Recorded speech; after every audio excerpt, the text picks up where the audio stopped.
अस्सलाम वालेकुम एवरीवन। बात करते हैं यहाँ पर ओवरऑल मार्केट को लेकर के ओवरऑल मार्केट की क्या अपडेट और मार्केट में चल क्या रहा है और मार्केट का नेक्स्ट मूव क्या रहने वाला है। 2 दिन हो गए हैं डोनाल्ड ट्रंप को क्रिप्टो बिल्स के ऊपर साइन किए हुए, लेकिन अभी तक मार्केट में उस लेवल की हलचल नहीं आ रही जितना लोग यहाँ पर एक्सपेक्ट कर रहे थे कि जैसे ही डोनाल्ड ट्रंप यहाँ पर साइन करेंगे उसके बाद बीटीसी 1 लाख 25 30 35 40 हज़ार डॉलर तक जा सकता है और आर्ट्स कन जो है 2x 3x हो सकते हैं।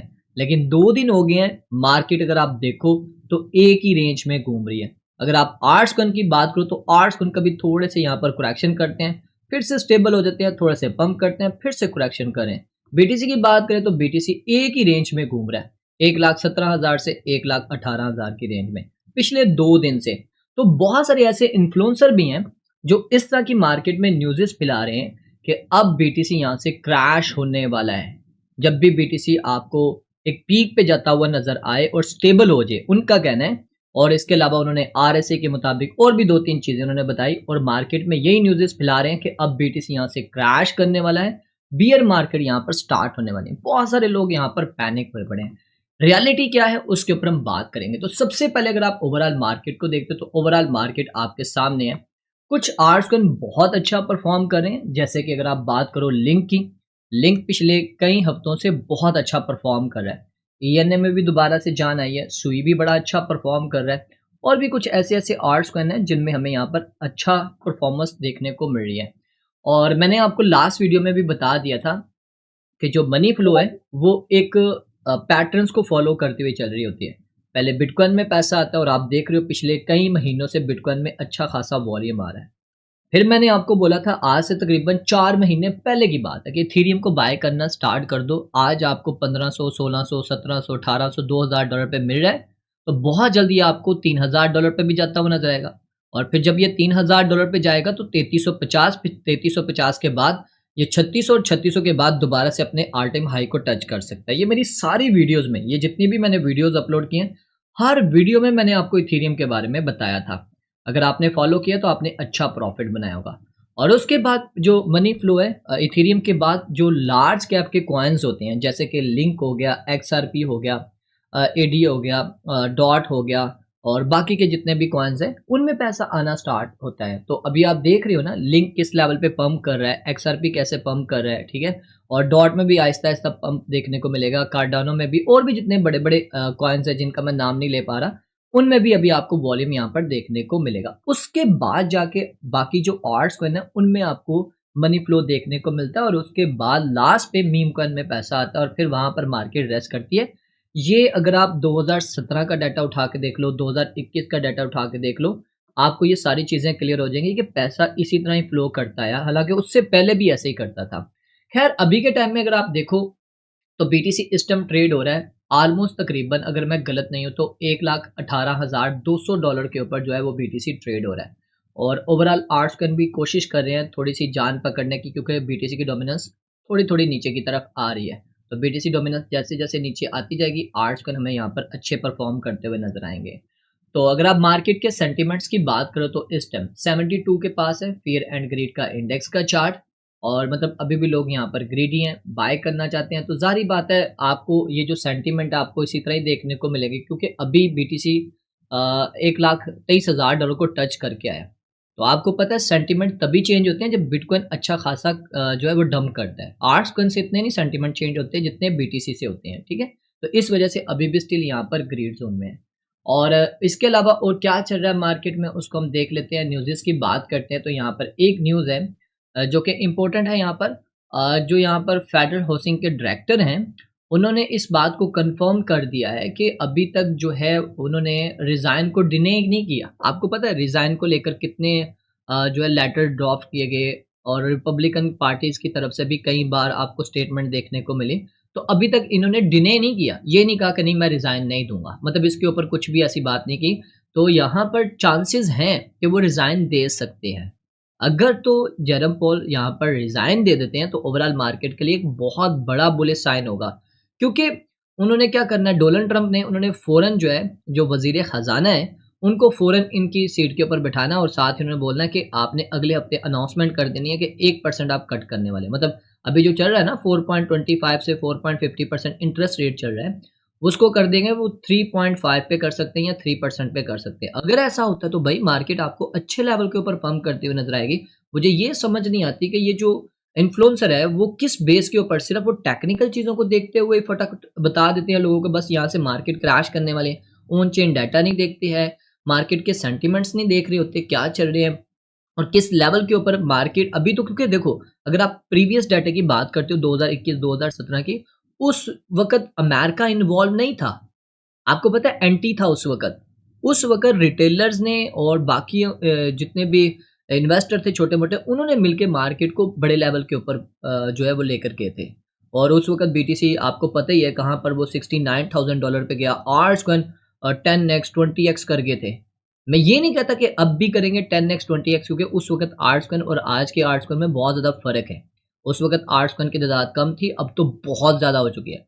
लेकिन मैं ये एक्सपेक्ट करता हूँ जो अच्छी आर्ट्स कॉइन है वो 2x 3x तो आराम से करेंगे, ठीक है? बाकी भी अपनी रिकवरी करवा देंगे जिन्होंने मैंने आपको पहले बोला जनवरी में बाइंग की हुई है वो आराम से रिकवरी हो जाएगी। मैं बात कर रहा था यहाँ पर जेरम पॉल को लेकर, तो जेरम पॉल जो है जो फेड के चेयरमैन है और आपको ये पता होना चाहिए, ये सिर्फ़ आप कई लोग सोचते होंगे यार ये फेड पता नहीं क्या है? देखो एक फेड जो है ना एक फेडरल रिज़र्व का एक अदारा है मतलब जिसमें आप समझ लो कि जो अमेरिका का जो सेंट्रल बैंक है ना मतलब ओवरऑल जो सेंट्रल बैंक है उसका चीफ होता है ये। जो इंटरेस्ट रेट को भी देख रहा होता है, जो इन्फ्लेशन को भी देख रहा होता है, जो इकोनॉमी को भी कंट्रोल कर रहा होता है। और ये जो जेरम पोल है इसके पास सिर्फ़ 1 सीट नहीं है, इसके पास 2 सीटें हैं। एक तो वो है जो मेन सीट है जहाँ पर ये ओवरऑल इकोनॉमी को लेकर बात हो रही होती है इंटरेस्ट रेट को लेकर और दूसरा है बोर्ड मेंबर भी है ये। मतलब फेडरल रिज़र्व के जो बोर्ड मेंबर हैं, 7 मेंबर हैं, उनमें से एक मेंबर ये भी है, जो वोटिंग करते हैं मिलके कि जो भी कुछ नया होने वाला होता है ना, उसके ऊपर वोटिंग करते हैं। तो मतलब इनके डिसीजन की वजह से फिर सारे ओवरऑल बैंक्स जो है ना, वो पॉलिसी को फॉलो करते हैं। तो इसके जो एक डेट होती है जिसमें एक कॉन्ट्रैक्ट होता है तो इसका 15 मई 2026 तक का कॉन्ट्रैक्ट है। याद रखिएगा 15 मई 2026 तक इसको कोई भी निकाल नहीं सकता फेड की सीट से। और जो बोर्ड ऑफ मेंबर है वो 31 जनवरी 2028 तक है। उसको उस सीट से भी कोई नहीं निकाल सकता।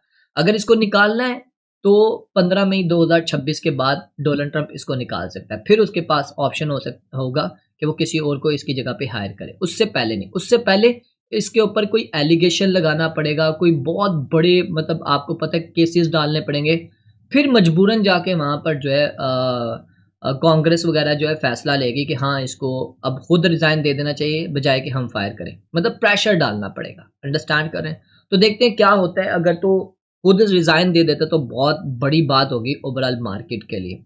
तो इसके ऊपर आपने लाज़मी नज़र रखनी है और 22 तारीख को 22 जुलाई को जो फेड के चेयरमैन हैं उनकी स्पीक भी है और ये अपनी स्पीक में क्या बोलते हैं अगर तो इन्होंने नेगेटिव बोला तो मार्केट के ऊपर इम्पैक्ट पड़ेगा, अगर ये पॉजिटिव बोलते हैं तो मार्केट के ऊपर तब भी इम्पैक्ट पड़ेगा। तो इसकी स्टेटमेंट बहुत मायने रखती है, इसके ऊपर भी आपकी नज़र होनी चाहिए। अब बात करो यहाँ पर मार्केट टेक्निकली तौर के ऊपर किस तरह मूव कर रही है तो चलो उसको सबसे पहले देखते हैं। तो बीटीसी इस टाइम ट्रेड हो रहा है $1,18,200 के ऊपर। मैंने आपको बोला था कि मुझे वीकली कैंडल यहाँ पर जो प्रीवियस वीकली कैंडल है इसके ऊपर क्लोजिंग चाहिए यानी कि $1,19,500 से ऊपर क्लोजिंग दे। $1,20,000 पे दे तो सबसे बेस्ट है और अगर 1,20,000 200 300 पे दे देते तो बेस्ट हो जाएगा। लेकिन आज जब मैं वीडियो बना रहा हूँ संडे का दिन है और अगर $1,20,000 पे चला जाता है तो आप देख लो यहाँ पर एक सीएमई गैप भी बन जाएगा हमारे पास, जो कि लास्ट टाइम का अभी तक सीएमई गैप फिलअप नहीं हुआ। आपको पता ही है $1,15,000 के पास जो सीएमई गैप बना हुआ वो अभी तक फिलअप नहीं हुआ। ठीक है, उस पे भी लोगों की नज़र है, नो डाउट मेरी खुद की भी नज़र है। लेकिन देखो ना यहाँ पर अगर आप सीएमई चार्ट के ऊपर देखो तो बीटीसी 1,17,500 समथिंग के पास क्लोज हुआ है। तो बीटीसी अभी किधर है? यहाँ पर है।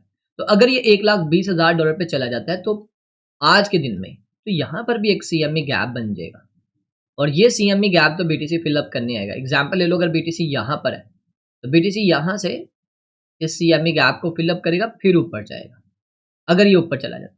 और अगर ये बीटीसी यहाँ से नीचे की तरफ आता है जिसके चांसेस भी हैं आने के, क्योंकि अगर आप यहाँ पर लिक्विडेशन का हीट मैप देखते हो तो यहाँ पर बहुत ज़्यादा लिक्विडिटी है 271 मिलियन और अगर नीचे देखो 286 मिलियन। ये ऑलमोस्ट उस लेवल के पास है जहाँ पर एक CME गैप बना हुआ है। तो अगर BTC यहाँ से इस लेवल को ब्रेक कर देता है जो कि 1,16,800 का लेवल है, तो फिर कंफर्म है ये सारी लिक्विडिटी लेने आ सकता है। तो देखो BTC ऐसा करता है कि नहीं करता, अभी तो नज़रें इसके ऊपर हैं। आई होप सो BTC जो है अगर ये लिक्विडिटी लेने भी आता है तो आपको परेशान होने की ज़रूरत नहीं है। लिक्विडिटी लेके ऊपर चला जाए तो बेस्ट होगा, क्योंकि अगर आज ले लेता है यहाँ से लिक्विडिटी, तो फिर ऊपर एक CME गैप बन जाएगा। तो फिर BTC को ज़ाहिर बात है CME गैप को फिलअप करना है, और अगर आज ले लेता है तो फिर कल परसों या नेक्स्ट वीक के किसी दिन में ये इस गैप को फिलअप करेगा और उसके बाद यहाँ से अपसाइड की तरफ मूव करेगा।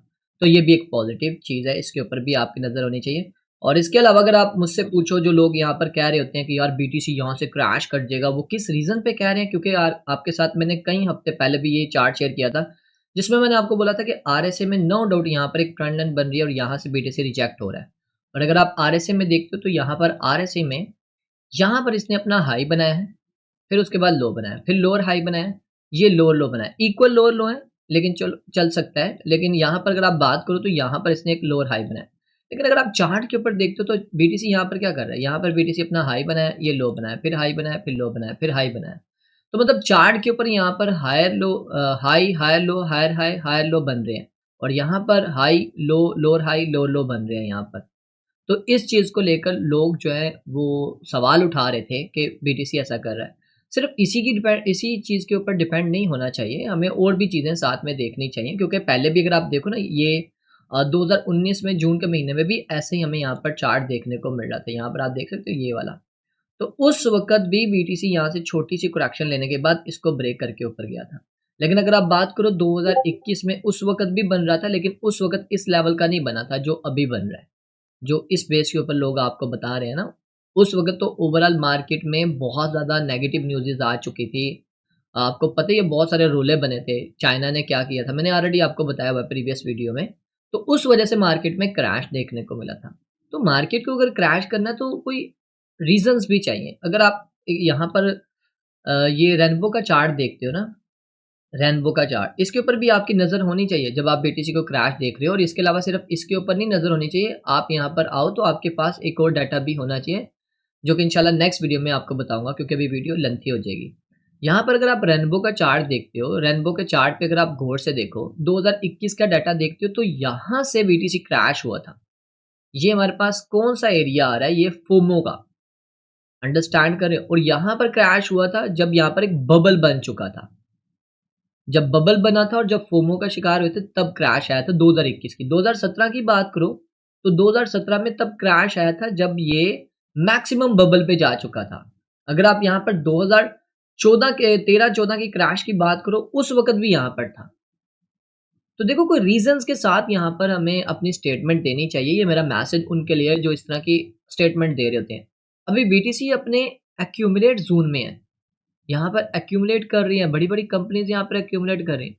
यहाँ पर जब आएगा, मैं इस ज़ोन में सोचता हूँ कि जब इस ज़ोन में आएगा तब यहाँ पर मैं एक्सपेक्ट कर सकता हूँ कि BTC क्रैश हो सकता है। इस ज़ोन से BTC क्रैश हो सकता है। हाँ, यहाँ पर छोटी-मोटी करेक्शन आ सकती है, कोई 10, 12, 15, 16, 18 हज़ार डॉलर का इतना देखने को मिल सकता है। मतलब क्रैश से मुराद ये होता है कि ये देखो $69,000 है और ये आ गया है सीधा $18,000। ये क्रैश होता है, मतलब 50% से जब 50% जब कॉइन नीचे गिर जाता है, फिर समझा जाता है ये क्रैश आ गया है। तब तक क्रैश नहीं माना जाता। 10, 20, 30% की अगर आप ये सोचो कि ये बहुत बड़ा क्रैश है, तो ये नॉर्मल चीज़ होगी आगे जाके BTC के लिए। 10-20% ये डंप आना नॉर्मल बात होगी BTC के लिए। जैसे-जैसे BTC ऊपर जाएगा, तो ऐसे ही 15-15, 20-20, 30-30 हज़ार डॉलर के आपको एक-एक वीक में आपको अप एंड डाउन देखने को मिलेंगे BTC में। क्योंकि जैसे-जैसे BTC ऊपर जाएगा तो ज़ाहिर बात है फ्लक्चुएशन भी उस हिसाब से बढ़ेगी। तो अपने माइंड को हमें वसी करना चाहिए। हम आज भी वही 60-70,000 डॉलर वाले माइंड से आज भी मार्केट को वैसे देख रहे हैं। भई अभी BTC $1,00,000 को क्रॉस कर चुका है। ठीक है? उस वक़्त क्या था, आज क्या है, फंडामेंटल्स बहुत ज़्यादा चेंजिंग हो चुकी है। आज कंपनी इन्वॉल्व हो चुकी हैं, बैंक्स इन्वॉल्व हो चुके हैं, वेंचर कैपिटल्स। उस वक़्त रिटेलर के हाथ में थी मार्केट, वीक हैंड में थी, आज स्ट्रॉन्ग हैंड में है मार्केट।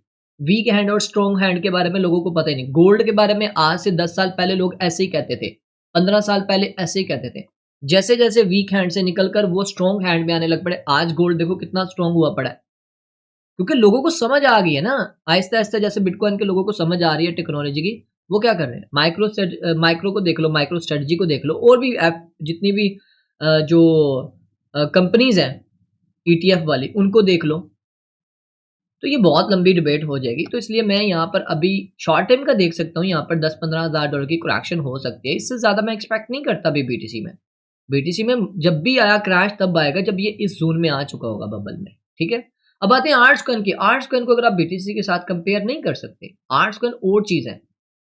आर्ट्स कॉइन और चीज़ है। ये आपको पता होना चाहिए, जो बिटकॉइन है वो है हमारे पास एक पैसिव इनकम। आर्ट्स कॉइन उस लेवल की पैसिव इनकम नहीं है, समझ रहे हैं? वो प्रूफ ऑफ वर्क है। वो समझ में आती है चीज़, ये चीज़ समझ में नहीं आती। वो समझ में आता है कि वो हम एसेट बना सकते हैं। आर्ट्स कॉइन में चंद ऐसे आर्ट कॉइन हो सकते हैं जो हमारे लिए फ्यूचर प्लान हो सकते हैं, ठीक है? तो ये हम आर्ट्स कॉइन को बिटकॉइन के साथ कभी भी कंपेयर नहीं कर सकते। इसके ऊपर बड़ी लंबी डिबेट है। तो अभी देखो आर्ट सीज़न अभी स्टार्ट हुआ है।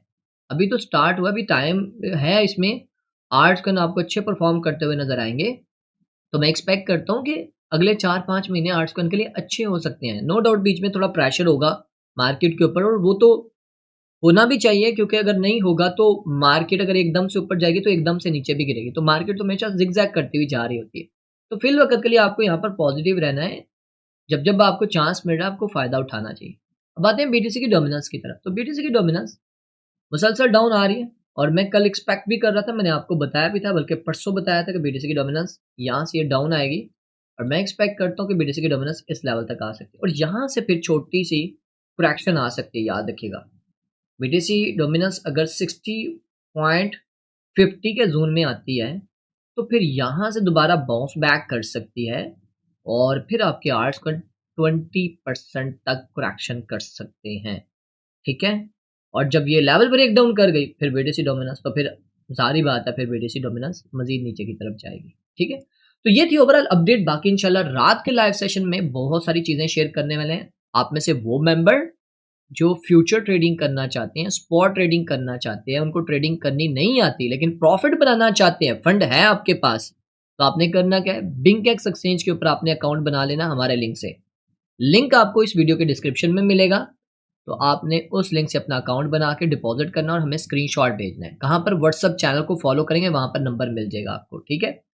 और आपको मैं यहाँ पर दिखा भी सकता हूँ, ये हमारी ओवरऑल ट्रेड्स होती हैं जो रेगुलर बेस के ऊपर हम 5, 7, 8 ट्रेडेड डेली दे रहे होते हैं यहाँ पर। कभी-कभार होता है 2-3 देते हैं, लेकिन मोस्टली कोशिश होती है कि हम यहाँ पर 4-5 ट्रेड डेली दें, ठीक है? तो यहाँ पर आपको डेली ट्रेड्स वगैरह आपको मिलेंगे जिससे आप प्रॉफिट बना सकते हैं, और ये लाइफ टाइम तक आपको सिग्नल्स मिलेंगे, ठीक है? तो बिंकेक्स एक्सचेंज पे अपना अकाउंट बना के डिपॉजिट कर लो, और आप में से वो मेंबर जो ट्रेडिंग खुद से सीखना चाहते हैं, कहते हैं हम खुद से ट्रेडिंग करना चाहते हैं, वो भी कांटेक्ट कर सकते हैं। उनके लिए हमारी 1 अगस्त से क्लासेस स्टार्ट हो रही हैं, जिसमें मैं complete SMC, complete ICT, complete price action, complete VSS सिखाने वाला हूँ। ओके गाइज, तो मिलते हैं गाइज नेक्स्ट वीडियो में। अपना ख्याल रखें, टेक केयर, अल्लाह हाफिज़।